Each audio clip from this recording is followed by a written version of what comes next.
Bonjour et bienvenue aux Rencontres de la librairie, l'émission de la librairie Un Point un Trait en partenariat avec Radio Lodève. Ces rencontres permettent de découvrir ou redécouvrir un auteur, un artiste, au cours d'un débat, d'une conférence, d'une exposition. Vous êtes né à Nantes, mais attiré par les grands espaces, l'altitude et la montagne, vous atterrissez en Haute-Savoie, où vous vivez maintenant. Vous êtes ingénieur en environnement, vous nous direz un petit peu ce que c'est, professionnel de la montagne et surtout écrivain. Après Terre Fauve, Denali, Le sourire du scorpion, est paru en septembre dernier, De silence et de loup, aux éditions Albin Michel. Patrice Guin, bonjour. Bonsoir. Bonsoir. Qu'est-ce que donc être ingénieur en environnement et professionnel de la montagne ? Ingénieur en environnement, c'est très simple. J'ai passé un master en environnement et un DEA de géographie physique, sur lequel j'ai travaillé d'ailleurs, pour la petite histoire, sur le réchauffement climatique. J'ai fait un mémoire sur le réchauffement climatique dans les Alpes françaises sur les 30 dernières années, pendant mes études. Et puis ensuite, j'ai géré des espaces naturels dans une vallée alpine. Voilà. Donc c'est un domaine assez complexe, hein. C'est la gestion de ces réserves naturelles, mais on pourra l'aborder par ailleurs. Et puis pour le côté professionnel de la montagne, bien ma foi, je skie, je grimpe. C'était mon premier diplôme d'ailleurs, hein. C'était celui-ci. C'est ma première passion, c'était l'escalade, c'était la montagne. C'est le premier truc qui m'a fait vivre. Le diplôme de ski est venu après. Parce que quand on habite en montagne, c'est bien d'avoir une double casquette, puisque la saisonnalité est très marquée, donc cumuler comme beaucoup de personnes, hein, qui vivent en montagne, ils cumulent à la fois un job de moniteur de ski ou de pisteur, et puis un job à côté. Ça peut être menuisier, charpentier, ce que l'on veut. Et pour le coup, moi, c'était la montagne, l'escalade, voilà. Et quel est votre rapport à la nature et donc particulièrement à la montagne ? Quel est le rapport, mon rapport à la montagne ? C'était une question simple et complexe. Complexe sans doute parce qu'elle m'a tout apporté. Je lui dois tout. Je dois tout à ces espaces. Je dois tout à cet univers. Je dois mes voyages. Je dois mes enchantements. Je lui dois mes craintes, mes peurs. Je lui dois de savoir à peu près qui je suis. Je lui dois tout ça. Alors, les grands espaces vous attirent, le côté sombre de la société vous inspire, et vos personnages évoluent dans un décor qui devienne un élément essentiel du récit. Vos romans sont noirs. Plombés par leurs histoires, vos personnages évoluent tant bien que mal, parfois avec résilience, souvent, mais pas vraiment. Le happy end n'est pas de rigueur, mais la fin n'est pas forcément que sombre. Pourquoi faire du roman noir ? J'écris des romans contemporains. Et pour le coup, en écrivant des histoires contemporaines ou qui se veulent contemporaines, je parle du monde, je dis le monde tel qu'il est, je dis le monde comme il tourne. Moi, je n'invente rien, en définitive. D'ailleurs, le monde est bien pire que ce que je raconte dans mes ouvrages. Moi, ce que je dis, c'est très soft, quoi. Il suffit d'allumer la télé, de regarder les infos. Tout est bien pire que ce que je peux raconter. Donc, moi, je prends juste une tranche de vie, certains personnages. Je raconte une histoire particulière, dans une ambiance particulière, dans un milieu particulier. Le milieu dans lequel je plonge mes protagonistes est vraiment très, très important. Mais je ne fais rien d'autre que de dire le monde comme il tourne. Est-ce que vos histoires, justement, naissent dans l'immensité de vos parcours dans la nature ? Pas que. Je m'inspire, en tout cas, il m'inspire pour les lieux, mais je suis plus fasciné par le côté spécifique, le côté particulier de l'âme humaine, ou en tout cas de l'intellect humain, que par la nature. La nature, j'ai l'impression de savoir où je mets les pieds, le plus souvent. J'ai pas de grandes surprises, mais l'homme, il est toujours prompt à nous surprendre par nous éblouir assez peu souvent, de temps en temps tout de même, heureusement, mais à nous décevoir très très souvent. Je veux dire, l'homme est capable de trucs dont on ne soupçonne pas que l'on ne soupçonne pas au jour d'aujourd'hui.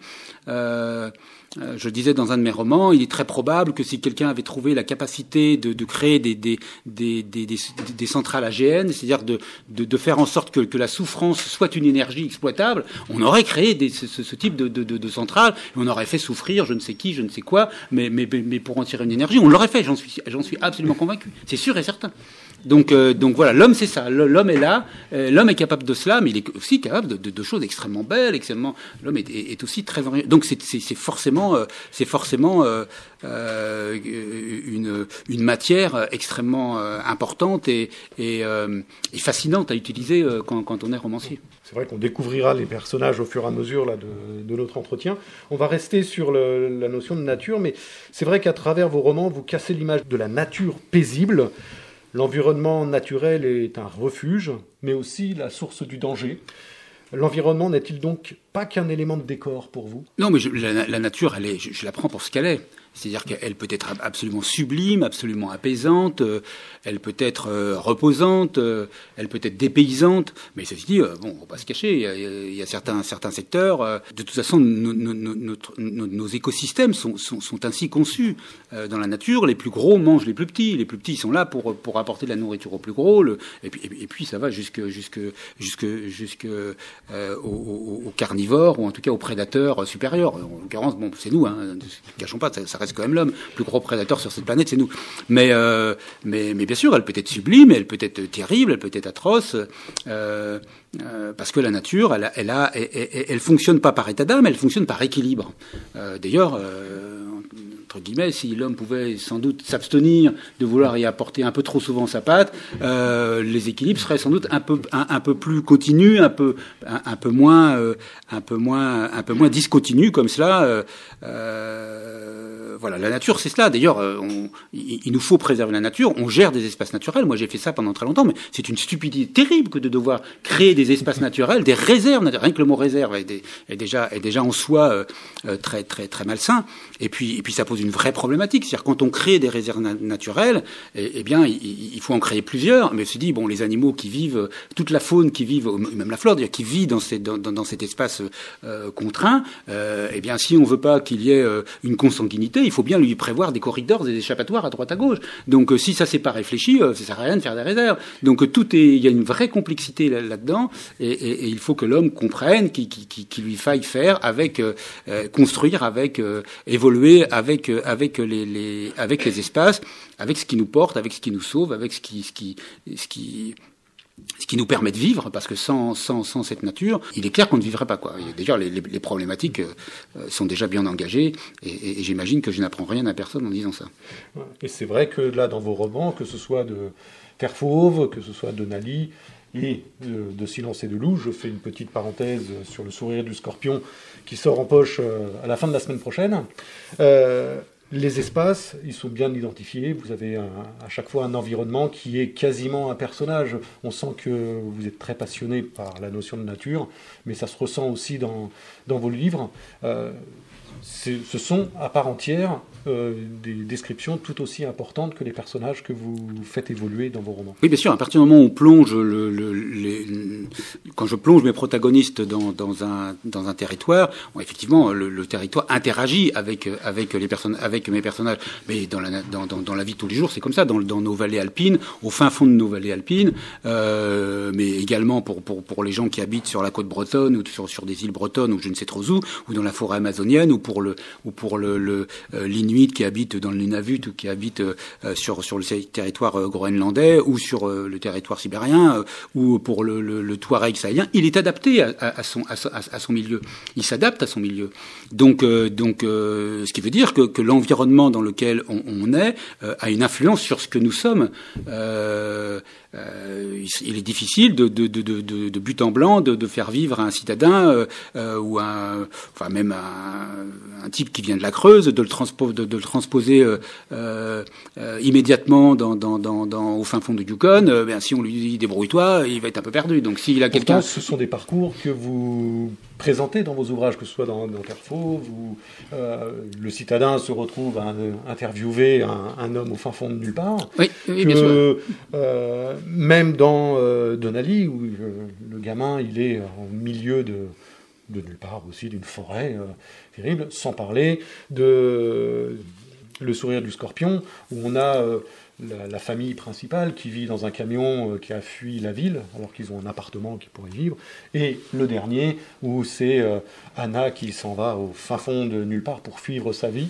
Il y a toujours un peu cette notion de fuite. Est-ce que ce sont des parcours qui vous ressemblent ? Non, enfin moi j'aime voyager, mais je ne fuis rien. Hein. Je veux dire, je ne fuis rien. J'aime voyager. Je me suis beaucoup déplacé. Oui, c'est vrai. Mais j'ai une vraie attirance. J'ai une vraie appétence pour le voyage, pour la découverte. Dans mon premier roman, La naufragée, je racontais le périple d'une jeune femme somalienne qui fuyait la barbarie en Somalie, la barbarie Shebab.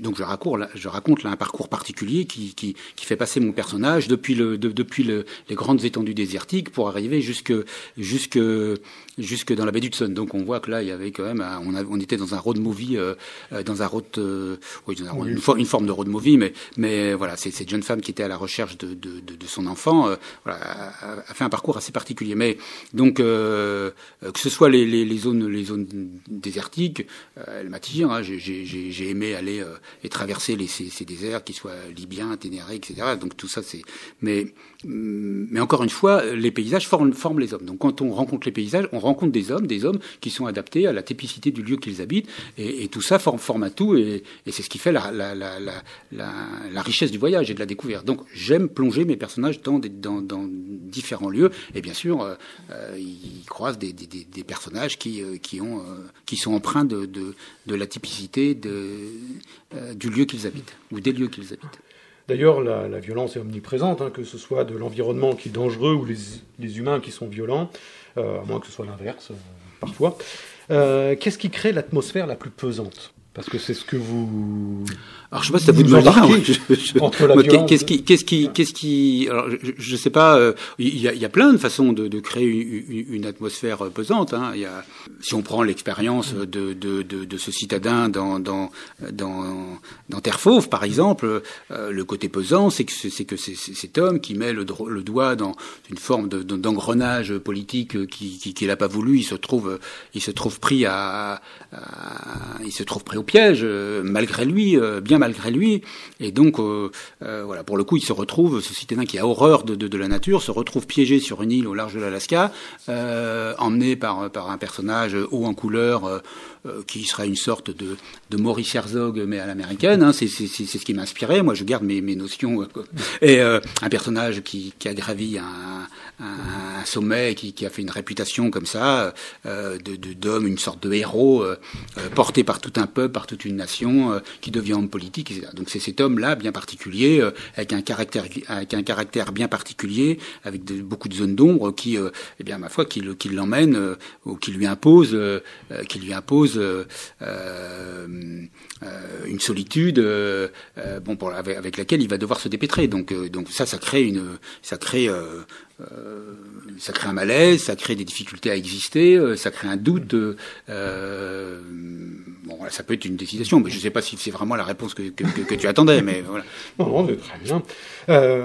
On va basculer directement aussi sur le dernier ouvrage, là, de Silence et de loup.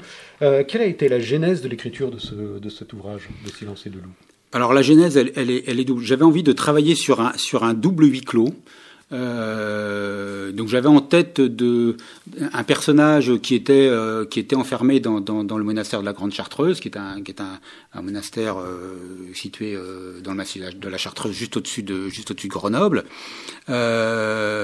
Et ce monde cartésien est assez fascinant. C'est-à-dire qu'ils font vœu de silence, ils perdent contact avec l'extérieur. Ils ont 2 visites par an. Ils passent leur temps leur journée est rythmée par les règles cartésiennes, donc c'est vraiment une congrégation érémitique. Et de l'autre côté, eh bien ma foi, je voulais emmener un personnage sur les territoires, sur l'Arctique, parce que l'Arctique c'est un lieu qui est soumis à différentes contraintes au jour d'aujourd'hui, on le sait, liées au réchauffement climatique et à la fonte du pergélisol notamment, donc du permafrost en anglais. Et voilà, donc je voulais plonger un de mes personnages là, et puis créer mon histoire à partir de cela, c'est-à-dire que Anna se rend, ou en tout cas s'engage après la mort et la perte de son enfant, pour essayer d'apaiser, de mettre un petit peu de baume sur ses plaies, sur la douleur qu'elle porte en elle. Elle se dit que peut-être, elle est journaliste à Grenoble, elle présente le journal de la Troie. Elle se dit peut-être qu'en mettant de la distance avec les lieux dans lesquels elle habite et dans lesquels elle a habité avec son enfant, elle se dit qu'en mettant de la distance, peut-être que ça mettrait un peu de baume sur ses plaies. Bon, malheureusement, c'est pas exactement ce qui va se passer.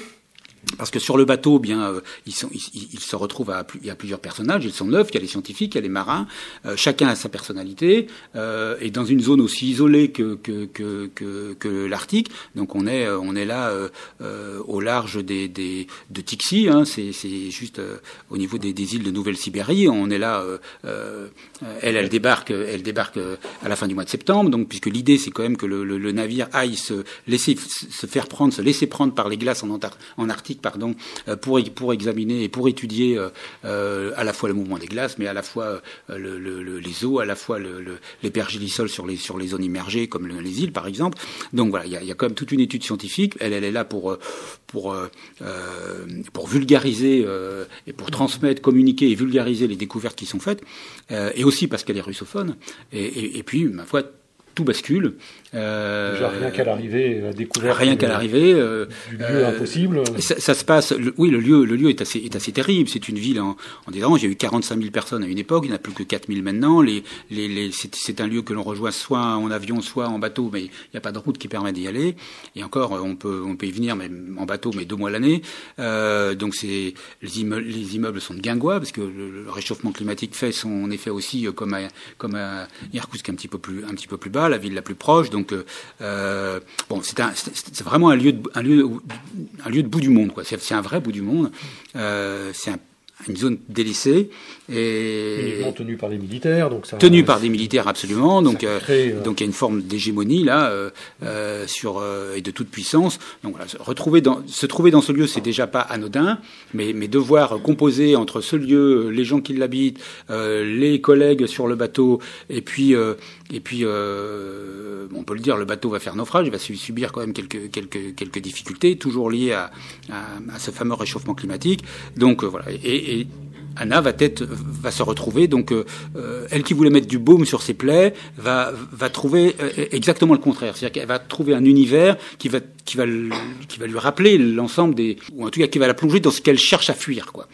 Et au-delà de ça, ça va aussi l'amener à voir, ou en tout cas à revoir, à réexaminer par quelque chose de quasi chamanique, mais que tout le monde connaît. Les alpinistes le connaissent, les navigateurs le connaissent, avec la fatigue, le froid, l'usure. Eh bien, la solitude, on arrive à explorer quelque part de notre cerveau, à entendre des voix, à s'entendre dire des choses, etc. Donc Anna arrive à cette extrémité. Et elle va communiquer avec elle. Elle va trouver quelque chose qu'elle n'était pas spécialement venue chercher, mais une espèce d'introspection de son parcours, et exactement, de l'explication de la mort et de sa fille et de sa conjointe. C'est ça. Et il y a toute une réflexion qui se met là-dessus. Alors, c'est vrai que dans les 2 huis clos que vous me présentez dans De Silence et de Loup, il y a cette oppression qui se construit. Et par cette alternance de chapitres à la fois qui se déroulent dans le monastère et qui se déroulent dans le voilier. Alors j'ai toujours été surpris par le terme de voilier pris dans la glace là-bas, j'imaginais plutôt un gros bateau, mais non, c'est plutôt ce voilier scientifique. Et donc en pleine Sibérie, au-delà du cercle polaire, vous nous installez entre soldats corrompus, trafic de défense de mammouths, les conditions extrêmes de l'équipage. Jeanne qui subit les violences psychologiques et physiques de son chef. Donc Jeanne est un des personnages de l'équipe scientifique du bateau. Victor, auprès duquel Anna trouve ensuite refuge et découvre la vie d'Elena, personnage miroir de sa fille, Zora. Est-ce que le sujet est aussi, ou surtout, les violences des hommes envers les femmes dans cet ouvrage ? Oui, bien sûr. Bien sûr. Encore une fois, je le dis, j'écris des romans contemporains et malheureusement, il n'y a rien de contemporain à cela. Hein. J'imagine que ça existe depuis la nuit des temps, mais bon, j'ai l'impression qu'on attache ou en tout cas qu'on commence à poser des mots sur tout cela et c'est bien que ça sorte et que l'on dise ce qui doit être dit, quoi. C'est sans doute une des meilleures façons de mettre ça en lumière et si tant est que l'on veuille avoir des solutions, même si la solution idéale et totale, elle n'existera jamais. L'homme est un peu radical dans vos ouvrages. Mais oui, dans l'ouvrage, c'est un peu radical, mais oui, bien sûr, j'aborde des thématiques contemporaines, absolument. Oui. D'ailleurs, je dirais même en plein rapport Sauvé sur la pédocriminalité, dans l'Église catholique française, en septembre 2021, qui est sorti en même temps que De Silence et de Loup. Dans une atmosphère pesante, comment avez-vous réussi à organiser la concomitance des deux événements, la sortie de votre livre et le rapport Sauvé? Ça, j'ai strictement. Mais enfin bon, si.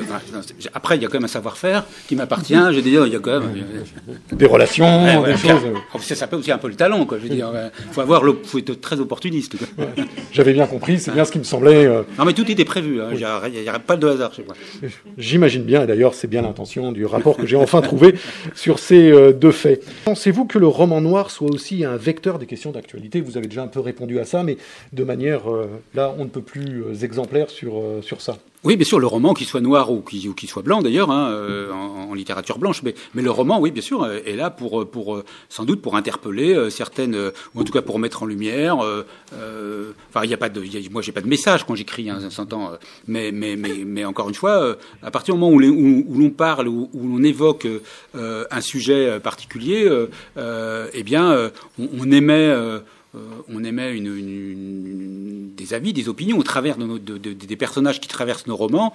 Donc on en dit quelque chose. Moi, j'ai de leçons à donner à personne, j'ai de messages à passer à personne, s'entend. Hein, mais oui, incontestablement, au travers du roman, on aborde des thématiques futuristes quand le roman est futuriste, contemporaines quand le roman est contemporain, ou historique quand c'est un roman historique. Oui, on traverse un petit peu tous les âges au travers des romans, et le roman est riche en cela, qu'il soit encore une fois un roman noir ou en thématique ou en littérature blanche, mais que le roman noir ne sort pas du lot, je veux dire. Hein. C'est un roman comme un autre, avec des histoires sans doute un peu plus sombres. Voilà, c'est pas un policier, il n'y a pas de mécanique policière, il n'y a pas de thriller, il n'y a pas de chasse à l'homme, de choses comme ça. En tout cas, bon. Mais voilà, le roman noir, c'est un style un peu particulier. C'est rien d'autre qu'un roman sombre, quoi. D'ailleurs, à travers le parcours d'Anna, tout au long de son départ de France et en arrivée sur ce bateau, il y a aussi différents thèmes qui sont abordés, entre autres le lien entre Anna et son frère, là, Dom Joseph, ce qui se découvre au fur et à mesure de la lecture avec ses alternances de chapitres. Ils sont frères et sœurs. Qu'est-ce qu'une relation dans une fratrie? Est-ce que c'est amour et déception? Est-ce que c'est haine et acceptation? Comment vous avez envisagé cette construction entre ces deux personnages centraux? Alors celle-ci, elle est particulière. Si dans mon précédent roman, Tom et Léa, c'est le sourire du scorpion. Pardon. Le sourire du scorpion. Dans le sourire du scorpion, j'avais deux jumeaux. Oui. Enfin, des faux jumeaux. C'est un garçon et une fille, mais il y avait cette gémellité et il y avait ce rapprochement. Il y avait une vraie filiation entre les deux. Là, pour le coup, on suit dans De Silence. Le roman commence dans le monastère de la Grande Chartreuse. En fait, il y a une femme qui remet un carnet de voyage à un moine. Ce moine, c'est Saché Liakovitch, c'est le frère d'Anna, qui a son nom de moine. Don Joseph, et on suit le parcours d'Anna sur le bateau, etc. On suit tout cela au travers de son roman et de ce carnet de voyage qui est lu par son frère dans le monastère. Je le dis dès la première page. Bien évidemment, il n'est pas censé pouvoir lire ça parce qu'il n'est pas censé s'écarter des règles cartésiennes qui voudraient qu'il ne se consacre que à Dieu et à la recherche de Dieu. Donc, il est déjà fautif quand il lit le carnet de voyage, et au fur et à mesure qu'Anna au fur et à mesure qu'on découvre le carnet, eh bien, ma foi, lui-même va devoir avoir quelques vapeurs, quoi, voilà. Et justement, donc, sur cette création de liens, puisque là, les deux frères et sœurs se construisent, ou plutôt on découvre la relation entre les deux de manière plutôt éloignée, dans les deux sens du terme, que ce soit temporel, que ce soit à la distance, et puis visiblement aussi dans leur relation qui se découvre au fur et à mesure de notre lecture. Bien sûr, Anna portait un amour sincère à son frère. Et au début, elle le dit d'ailleurs, ils faisaient pas mal de choses ensemble. Et elle était désolée de le voir rentrer dans cette vie cartésienne. Elle lui dit, mais pourquoi tu rentres là? Il y a tant à faire dans la vie plutôt que de s'enfermer dans un monastère. Elle était désolée pour lui. Et ça lui plaisait pas du tout, mais bon, elle a accepté ça. Elle était présente au moment où il est rentré, donc même si ça ne lui plaisait pas, elle avait une vraie complicité avec son frère. Voilà. Après le roman se construit, et l'histoire se construit, et voilà, on va pas tout révéler ce soir, mais vous dites d'ailleurs, ça m'a surpris là en page 122, la mort d'un ours vaut plus que la vie d'un homme. C'est donc ça la nouvelle donne. Et vous enchaînez après aussi sur le personnage de Valérie, donc qui est le soldat qui accompagne l'expédition scientifique. Mais il dit aussi Valérie ne voyait le monde que par le prisme de l'argent. Je ne lui jette pas la pierre. La quasi-totalité de l'humanité industrialisée fonctionne aussi comme ça. Vous êtes aussi très cinglant sur l'atmosphère de la société que vous décrivez de cette façon-là. C'est aussi les différents thèmes qui sont abordés dans ce roman. Il y en a quand même beaucoup, entre le thème de l'homosexualité, de la religion, de l'investissement que cela apporte, de la violence faite aux femmes, et une grosse critique de la société aussi. Du réchauffement climatique aussi, donc on y était.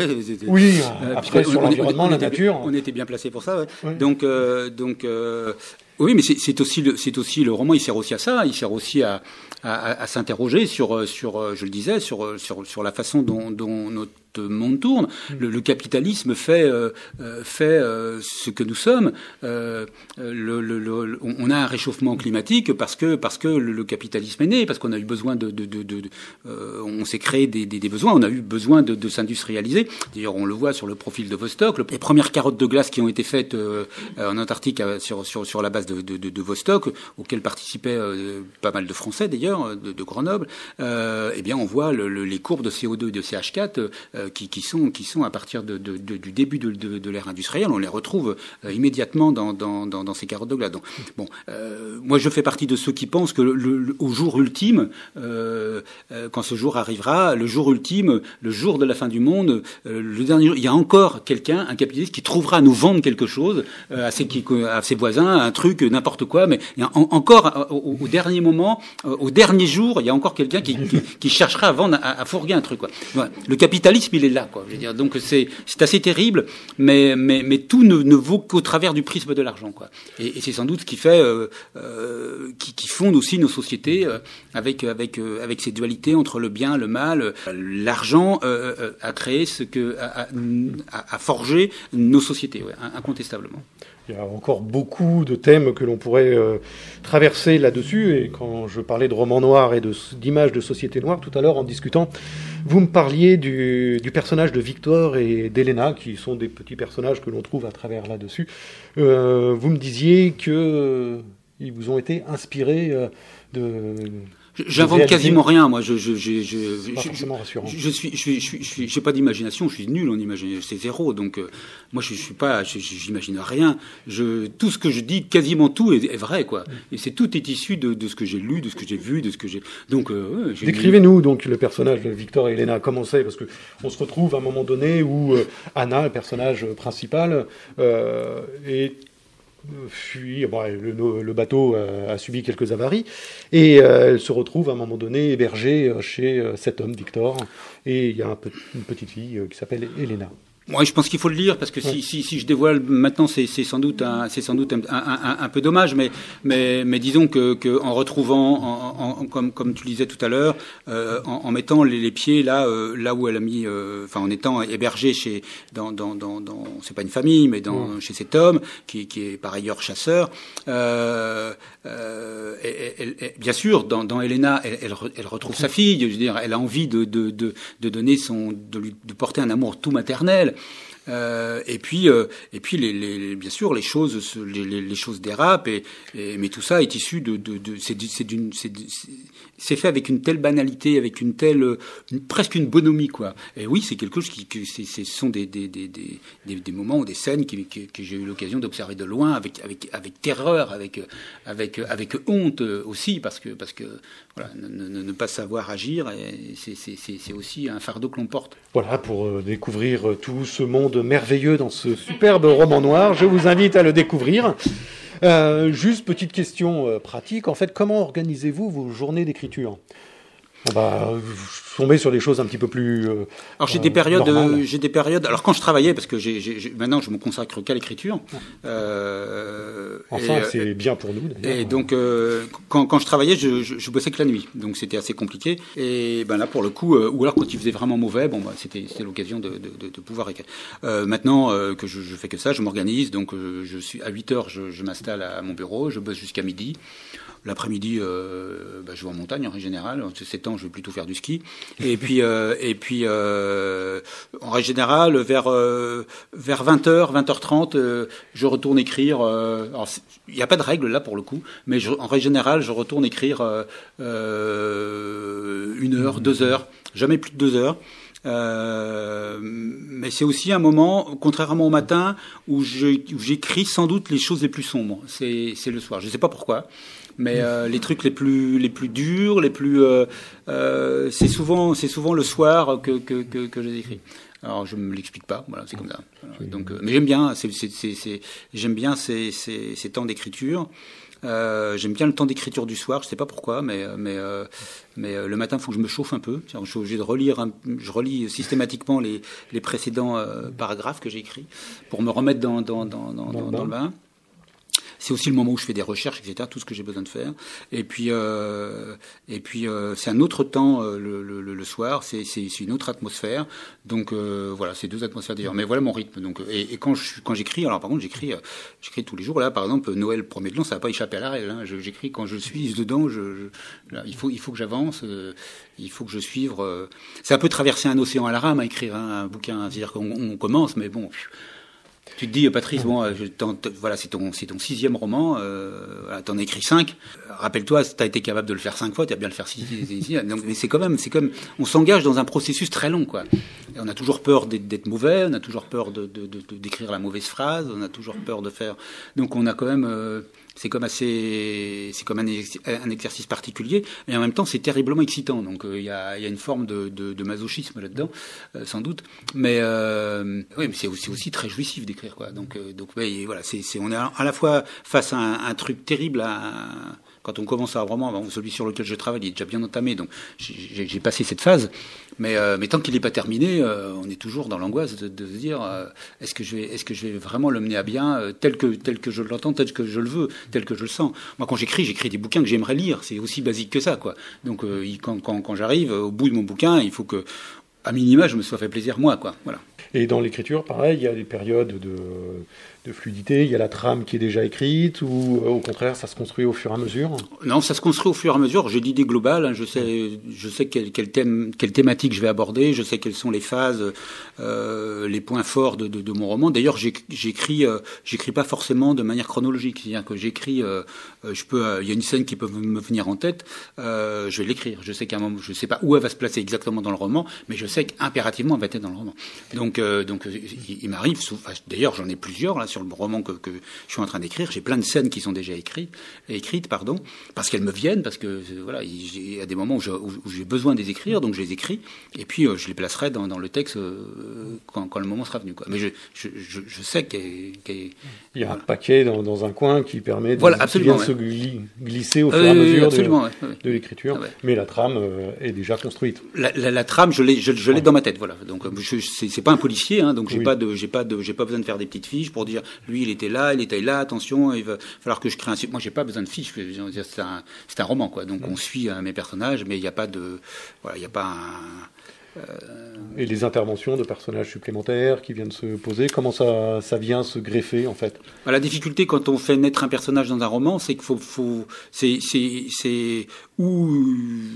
c'est quelqu'un qui passe, mais subrepticement comme ça, puis on n'en parle pas. Mais si on commence à parler d'un personnage dans un roman, le lecteur a forcément envie d'en savoir plus, quoi. Donc à un moment donné, si je l'évoque dans une page 2 ou 3 fois, puis on ne sait pas qui il est, à quoi il ressemble, ce qu'il pense, c'est fade, quoi. Donc il faut essayer de donner quand même un peu d'épaisseur à nos personnages. Il faut quand même qu'ils existent, quoi. Il faut pas qu'ils existent que dans ma tête. Il faut que sur le papier, que le lecteur, quand il le lit, il voit à quoi il ressemble, quoi. Comment ça prend forme justement la construction d'un personnage pour lui donner une consistance qui soit au-delà de ce que vous imaginez, mais que ça retrans. En fait, je les visualise. Moi, c'est très cinématographique. Quand j'écris, je vois les scènes, je vois les gens, voilà. Donc c'est très cinématographique. Là, les droits de Terre Fauve ont été vendus, les droits de Denali, les droits de visuel s'entend. Voilà, ça donnera sans doute lieu à des séries. Mais ce que je veux dire, c'est que moi, de tout ça, quand j'écris, je visualise, je visualise les scènes. Moi, je les vis dans ma tête, quoi. Hein, donc mon personnage, je le vois, il a une tête, il a une allure, il a une dégaine. Il a une histoire. Voilà, absolument. Ouais. Mais comment ça se construit justement cette histoire par trame? Parce que c'est dans le livre, il n'y a pas une description genre 3 pages, description d'Anna. Ça se met en place. Comment ça se construit tout au long de l'histoire, ça? Oui, bien sûr. Après, c'est juste le roman. C'est-à-dire que quand on avance, on peut pas tout. On découvre. C'est un peu comme si on embarquait avec les gens sur le bateau. C'est-à-dire que quand on embarque, bien on voit les personnages, mais on les connaît pas tout de suite, quoi. Donc on les connaît au travers des interactions qu'il peut y avoir avec les protagonistes entre eux, avec une difficulté extérieure. Donc on apprend à les connaître au fil du voyage, au fil du roman. Un roman. C'est un voyage. Lire un roman, c'est partager une tranche de vie, un bout de voyage, un bout de temps avec l'auteur, en tout cas avec les personnages de l'auteur. Donc voilà, c'est une invitation à faire un voyage, et donc le lecteur, il faut qu'il découvre le personnage au fil de ce voyage, quoi. Alors vous finissez le livre par un écrit de Jeanne. Je m'épuise dans des randonnées interminables, je repousse mes limites pour atteindre cet état de conscience qui me connectera avec toi. Je te cherche partout, je parle aux renards, aux marmottes et aux oiseaux. Est-ce que cela vous ressemble ? Est-ce que cela me ressemble ? Alors, je vais pas vous dire que je parle aux renards et aux marmottes parce que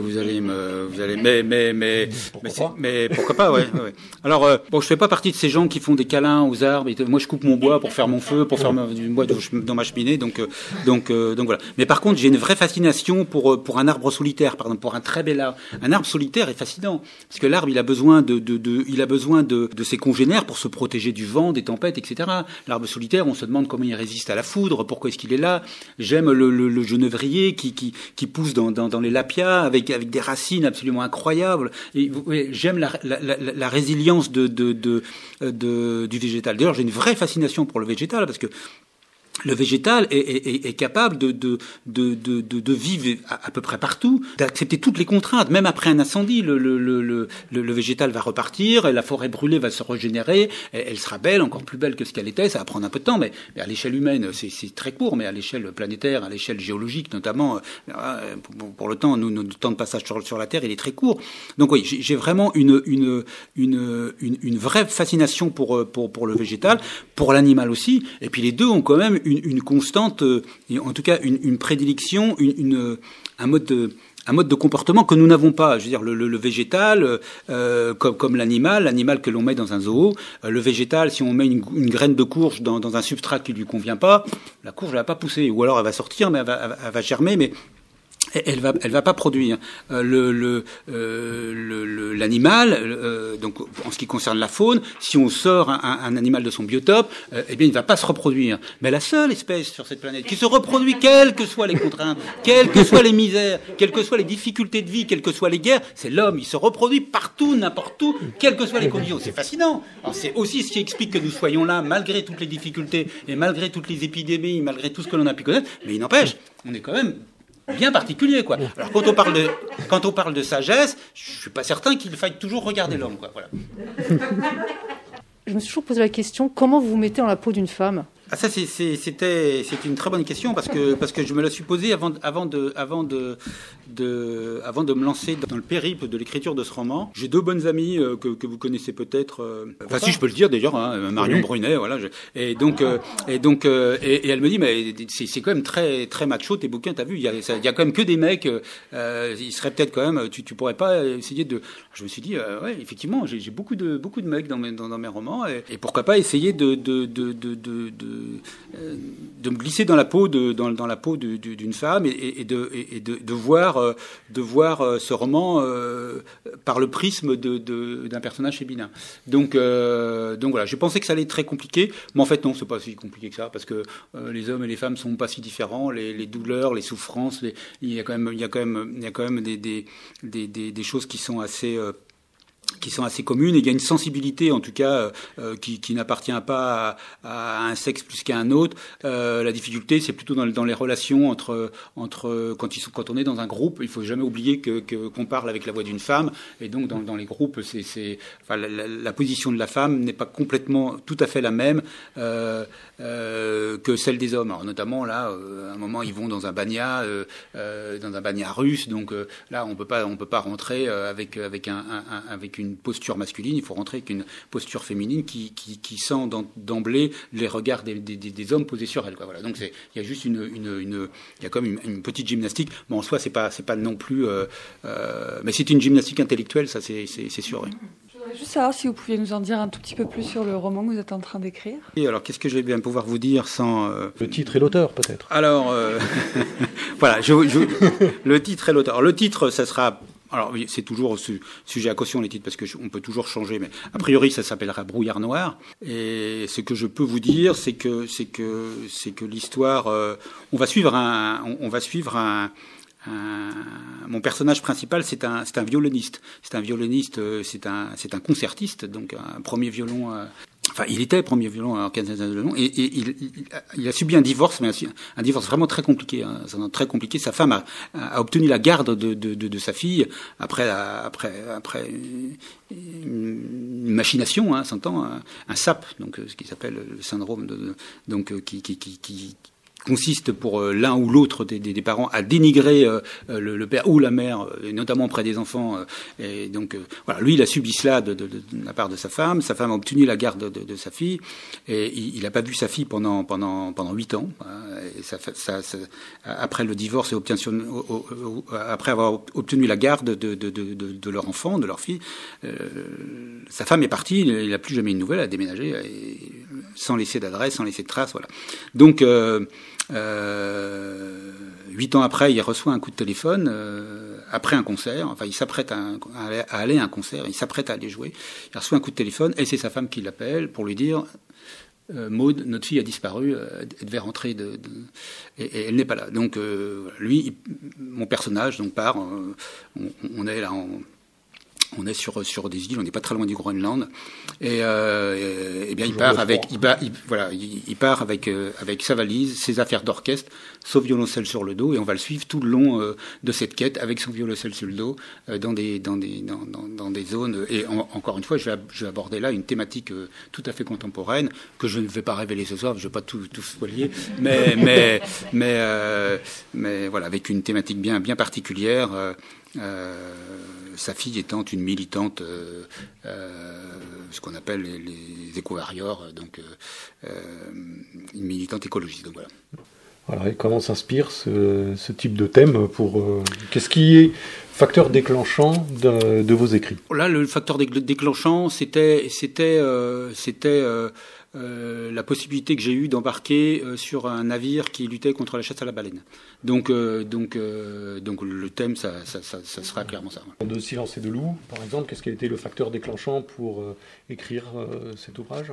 Le facteur déclenchant pour écrire, c'est assez bête, hein, mais je le dis. Mais j'ai fait des études sur le réchauffement climatique, et je me disais un jour, il faut que j'écrive un roman dans lequel je pourrais glisser cette thématique, donc une thématique de chercheuse, quoi. Donc j'avais très envie de le faire depuis très longtemps, mais je trouvais que c'était une thématique sans doute assez compliquée à mettre en place, parce qu'il faut à la fois parler de cette thématique, mais faut que ça soit en arrière-plan. Il faut pas que ça soit la trame du récit. Donc, faut pas que ça soit pesant, faut pas que ça soit chiant pour le lecteur. Faut que le lecteur il apprenne quelque chose potentiellement, mais pas l'ennuyer avec ça. Il faut que ça se mêle harmonieusement avec l'histoire. Donc ça, c'était vraiment un truc qui était assez compliqué et qui en fait me faisait peur. J'avais peur d'écrire ça parce que j'avais peur d'être lourd, ou d'être. Donc c'est pas une thématique que j'ai abordée de manière immédiate, mais je savais qu'un jour j'allais aborder une thématique comme cela. Et puis la thématique de cette thématique toujours récurrente des relations hommes-femmes trouve parfaitement sa place dans j'ai eu l'occasion d'aller dans des zones assez isolées, avec des groupes, clairement comme dans ce roman. Et effectivement, les gens se révèlent dans la difficulté. C'est-à-dire que quand tout va bien, les hommes sont égaux à eux-mêmes, les femmes sont égales à elles-mêmes, et dès qu'il y a quelque chose qui déraille, alors là, tout se réveille. Celui qui était sympa, bien, il peut paraître abruti. Celui qui semblait abruti, ben, se révèle efficace, efficient, avec des idées qui sont pertinentes, etc. Donc, du coup, les gens perdent leur facette et on découvre les gens. Et malheureusement, un certain nombre d'entre nous, et surtout quand on est dans un milieu confiné, on se rend compte qu'on joue un jeu. On renvoie l'image que l'on souhaite montrer aux gens, l'image que l'on aimerait, la perception que l'on aimerait que les gens aient de nous. Mais c'est pas forcément nous. Et bien ça, cette image, elle se casse quand il y a la fatigue, quand ça déraille, quand ça va bien. On déjoue, les gens déjouent, ils perdent leur jeu. Et c'est là où c'est fascinant, c'est là où c'est intéressant de regarder, c'est là où c'est fascinant, c'est intéressant de voir comment les gens vont se comporter. Et donc voilà, c'est quelque chose que je voulais mettre en exergue, parce que encore une fois, c'est issu d'expériences personnelles. Donc voilà, mais que chacun d'entre nous a pu vivre d'un moment à un autre. Hein. On connaît tout cela. Donc voilà, c'était juste cette thématique que je voulais aussi aborder au travers du roman. Donc voilà, c'est souvent des thématiques, des points importants comme ça, et puis qui sont le facteur déclenchant. Dans le sourire du scorpion. Le facteur déclenchant, j'étais sur l'autoroute, j'allais à Lyon, j'étais en voiture, et j'entends l'arrestation de Milorad Momic, arrêté à Lyon, criminel de guerre serbe, qui s'était reconstruit, qui avait épousé une femme française. Pour la petite histoire, c'était la femme d'un commissaire de police, qui avait changé de nom, qui avait francisé son nom, etc. Et je me suis dit, mais c'est un truc terrible, ça. Et puis c'est resté dans mon esprit, et puis j'ai écrit Le sourire du scorpion, voilà, qui sort en livre de poche là tout bientôt, pour lequel j'ai eu le plaisir d'avoir le prix Quai du Polar là cette année, donc en juillet cette année, donc voilà comment ça naît. Merci. En tout cas, vous allez aussi devenir président du jury du Quai du Polar. Ah oui, parce que c'est les lauréats qui devient voilà. Donc j'ai lu, je suis en train de lire la sélection là. Je termine la lecture de la sélection. Merci encore. Merci à vous, merci à toutes et tous, merci beaucoup.